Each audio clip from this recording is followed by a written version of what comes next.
too that I just want to emphasize, sometimes the solutions are not in our time because in reality he's outside of time. He doesn't dwell in our time frame. So um they're not always instant, but he's always faithful to be there exactly when we need him to be. And as you live this life, as you walk with him, as you um, walk in relationship with him, you'll come to know that his timing is always perfect. I think about that now that I've been walking with the Lord close to 20 years.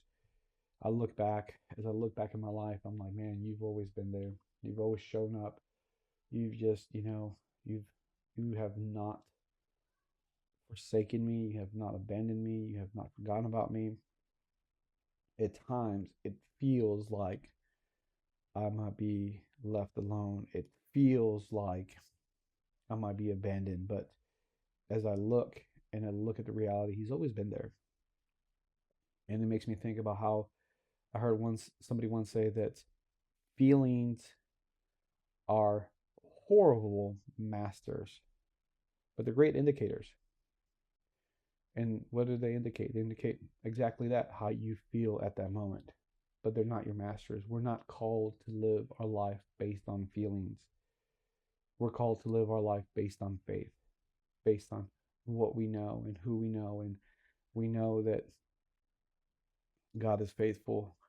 And,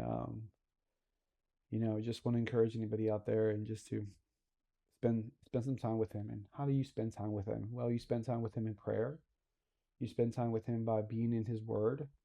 The importance about reading his word is that you get to know his character.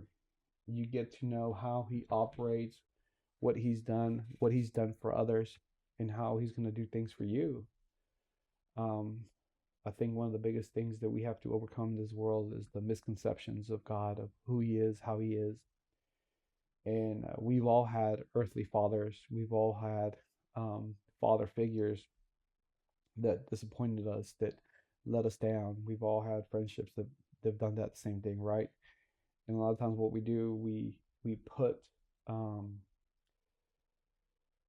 we place what somebody has done in our lives as to that being God. Like, God, why did you allow that to happen? Well, he allowed that to happen because he's not a controlling God.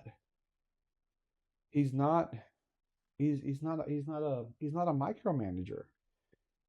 Does he know the end from the beginning? Absolutely. But he allows you to have free will.